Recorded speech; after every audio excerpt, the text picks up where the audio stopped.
과거부터 코스피로 이전하는 기업들의 흐름이 안 좋게 바뀌는 모습이 나타났었습니다. 하나의 징크스 같은 건데요. 알테오젠 또 요즘 힘든 시간을 보내고 있다고 하죠. 네, 안녕하세요. 주식은 역시 기리기리세 기리이십니다. 안녕하세요, 기리분들. 이번 주 일요일까지는 제가 야외에서 이제 녹음을 하고 있어서 톤이 조금 낮을 수 있다는 거 조금만 이해해 주시면 감사하겠습니다. 오늘의 공부 빠르게 끝내보도록 하겠습니다. 같이 공부하시죠. 렛츠 기릿. 첫 번째입니다. 쿼드 메디슨 슬슬 불안하지만 그래도 상승. 오늘 상장 공모주가 있습니다. 그건 바로 의료용 마이크로 니들 전문 기업인 쿼드 메디슨인데요. 이 친구 또한 데이터가 애매해서 패스하자고 말을 했던 친구지만 적당한 수익으로 마무리가 되는 모습입니다. 다만 불안한 모습을 보인 건 사실입니다. 8시 50분쯤 호가 상태는 보합 근처에서 움직여서 만약 그대로 출발했다면 수수료 제외하면 마이너스였던 그런 모습이 나타날 수 있었죠. 하지만 그 이후 매수세가 몰리며 시초가가 9,000원 정도 수익을 주는 모습을 나타내긴 했지만 하지만 갈수록 불안해지는 걸 확인할 수 있어서 불안한 데이터는 패스하는 게 맞겠다. 요 생각을 지울 수는 없었습니다. 그리고 스펙도 이제 눈높이를 낮춰야겠죠. 불안불안한 모습을 나타내고 있기 때문에 공모주에 대한 관심은 계속 가지되 목표 수익을 조금씩 낮추는 생각을 할 필요가 있을 것 같아요. 다음입니다. 어제 미국을 보도록 하겠습니다. 오라클의 실적 쇼크에 미국 증시는 흔들리는 모습을 보여줬습니다. 기술주가 많은 나스닥은 0.25% 내리며 마감했고 반면에 S&P 500과 다우는 상승하며 마감되었는데요. 다만 장 초반부터는 오르고 끝나서 그나마 다행이었다라는 생각이 들고 그리고 오라클의 실적이 AI 거품론을 건들 수 있다 이런 얘기가 나왔었지만 하지만 그 정도까지는 아니고 전문가들이 봤을 때는 거품보다는 레버리지가 과도한 기업에 대해서 조정을 불러올 것. 그러니까 전부 다 싸잡아서 너 다 버블이야 이렇게 말하는 게 아니라 야 너는 버블인 것 같아 이런 식으로 선별적인 접근이 나타날 것으로 보인다고 합니다.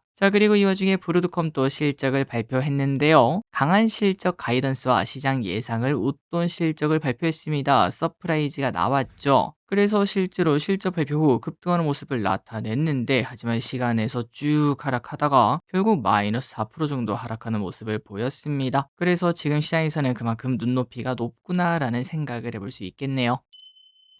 다음입니다. GPT 5.2 출시. GPT가 신버전인 5.1을 출시한다고 밝혔습니다. 제미나이 3가 얼마 전에 발표되며 비교가 많이 됐었고 실제로 제미나이가 더 뛰어나다라는 얘기가 많았는데 GPT 그거를 참을 수 없었겠죠. 한 달 만에 새로운 버전을 내놨다고 하네요. 그리고 이게 좀 큰 것 같은데요. 디즈니와 계약도 발표했습니다. 디즈니랑 뭘 할 수 있는데 하고 봤더니 이미지 생성 플랫폼이죠. 소라랑 앞으로 3년간 챗 GPT에서 디즈니를 포함한 마블, 픽사, 스타워즈 등 이러한 캐릭터가 등장하는 콘텐츠를 생산, 공유할 수 있게 되었다고 합니다. 예전에 GPT가 폭발적으로 성장했을 때가 바로 지브리 사진 만드는 거였잖아요. 그런데 그때 당시 나왔던 게 이거 디자인 침해 아니냐 그런 얘기가 많았는데 이번에는 합법적으로 캐릭터를 활용할 수 있게 되었으며 참고로 이 이미지 생성은 내년 초부터 가능하다고 하는데 앞으로 우리 카카오톡 프사가 마블이나 픽사 이런 식으로 스타일이 바뀌어서 올라가는 모습을 확인할 수 있겠네요. 다음입니다. 우주항공 호재요. 스페이스X가 내년 증시 상장을 추진한다고 밝히면서 우주항공주에 대한 관심이 높아지고 있습니다. 그 와중에 발사체용 특수학금을 만드는 기업인 스피어가 미국 우주항공 기업과 공급 계약을 발표하며 급등했다고 하는데요. 거기에 또 하나의 호재가 더해졌습니다. 이 대통령이 업무 보고에서 29년부터 32년까지 발사체 발사 계획이 비어있다는 보고를 접하고 앞으로 매년 최소한 한 번은 쏴야 되는 그러한 방안을 추진하겠다 이렇게 밝혔다고 합니다. 그래서 이런 소식이 나타나면서 오늘 우주항공주가 상승하는 모습이 나타났고 그리고 스페이스 X 상장은 내년이거든요. 이 흐름이 좀 이어질 수도 있겠다라는 생각이 들었습니다. 다음입니다. 러우 평화 협상의 쟁점. 러시아와 우크라이나 전쟁은 올해 안에 끝날 수 있을까요? 일단 여러 가지 협상이 나타나고 있는데 도네츠크 지역의 지위와 자포리자 원전의 통제권이 주요 변수로 떠오르고 있다고 합니다. 일단은 도네츠크 지역 이 곳을 미국이 생각했을 때는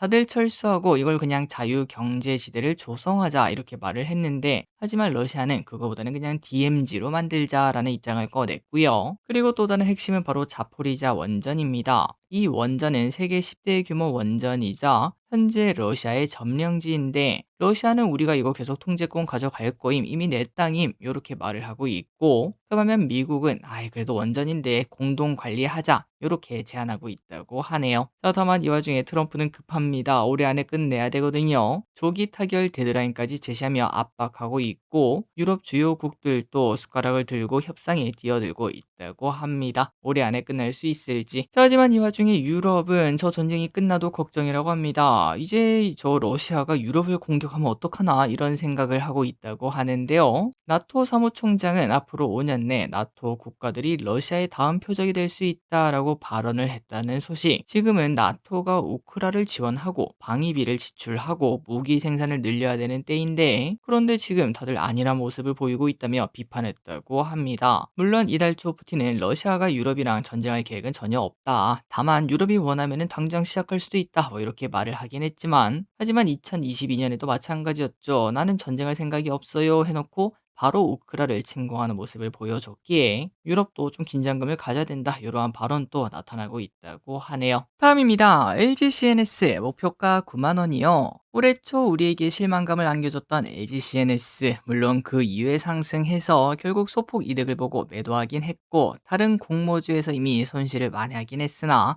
아직도 저에게는 좀 충격으로 기억되는 기업입니다. 자, 하지만 미래가 밝다고 하는데요. 키비증권은 목표주가 9만 원을 제시했고, 앞으로 5년간 연평균 13% 성장할 기업으로 예측하고 있다고 해요. 그리고 그 중심에는 클라우드, AI, 해외 시장 진출 이런 것들이 있을 것으로 보인다고 합니다. 자, 과거 차트를 보면 한번 급등 후 쭉 빠져서 거의 다시 제자리로 돌아온 모습입니다. 다시 한번 더 올라가는 모습이 최근 나타나고 있는데, U자 모양이 나타날지 한번 체크해 보도록 할게요.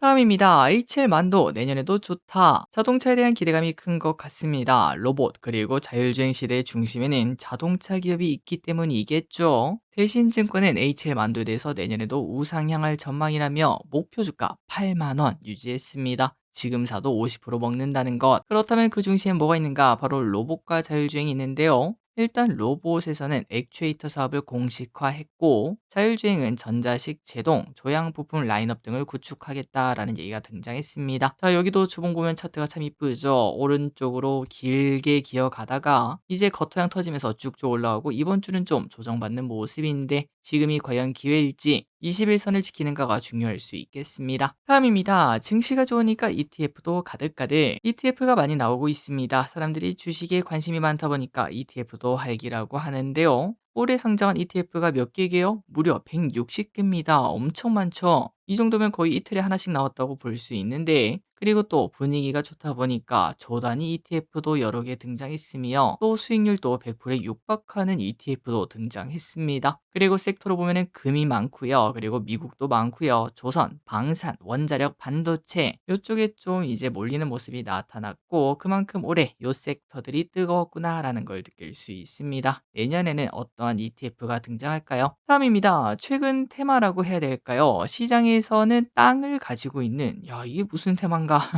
라는 생각이 드는데, 땅을 가지고 있는 종목들이 급등하고 있습니다. 고속터미널 개발 호재로 고속버스들의 주가가 엄청나게 올랐죠. 천일 고속, 천일 내내 오르는 그런 모습을 나타내고 있는데, 그러다 보니까 땅 부자 기업들이 관심을 갑자기 받는 모습. 양재동 화물터미널 부지를 가지고 있는 하림, KCTC 이러한 기업도 좋았고, 성수동에 레미콘 부지를 가지고 있는 삼표시멘트, 그리고 서초동에 땅을 많이 보유한 롯데칠성 이런 기업들도 상승하고 있다고 합니다. 자, 물론 이제 뭐 가치 투자 이런 것들을 좋아하는 사람들에게는 야 드디어 저평가가 해소되는구나 이러한 생각으로 좀 비춰볼 수도 있겠지만, 하지만 트리거 자체가 고속버스 종목들의 급등으로 관심을 받으면서 나타난 테마주 성격을 가지고 있거든요. 그렇기 때문에 변동성이 클 수 있다는 거, 방망이를 짧게 잡아야 될 수도 있다는 거 체크하시면 좋을 것 같습니다. 다음입니다. 알테오젠 순환시대. 과거부터 코스피로 이전하는 기업들의 흐름이 안 좋게 바뀌는 모습이 나타났었습니다. 하나의 징크스 같은 건데요. 알테오젠 또 요즘 힘든 시간을 보내고 있다고 하죠.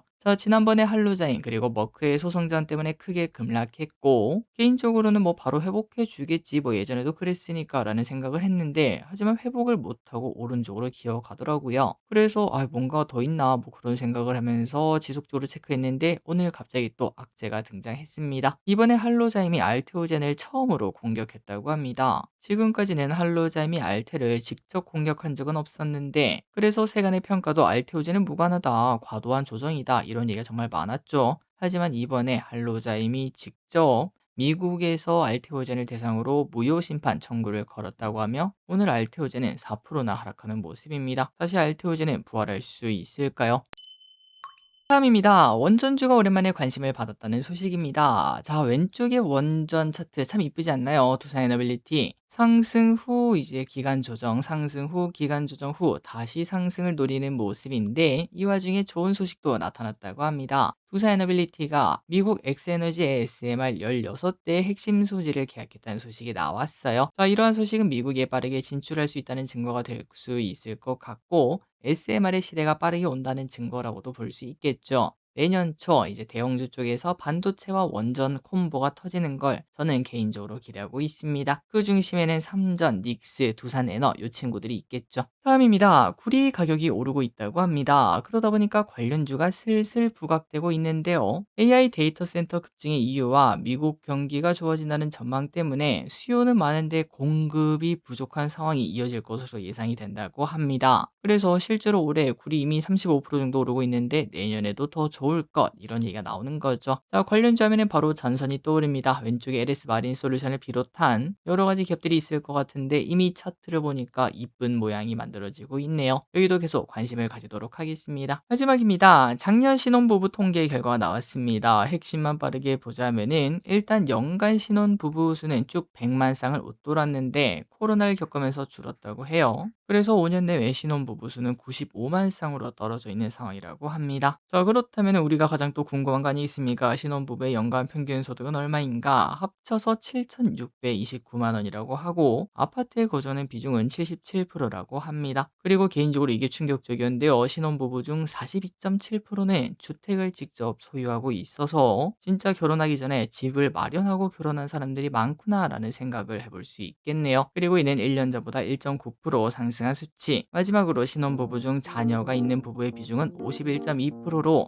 결혼한 지 5년 내에 절반은 자녀가 있지만 절반은 자녀가 없는 그런 모습도 나타나고 있습니다. 자, 오늘의 공부 여기까지 끝났습니다. 한 주도 이렇게 끝나게 되었는데요. 여러분들 감기 조심하시고요. 마스크 쓰는 거 잊지 마시기 바랍니다. 지금까지 길이셨습니다. 빠이요.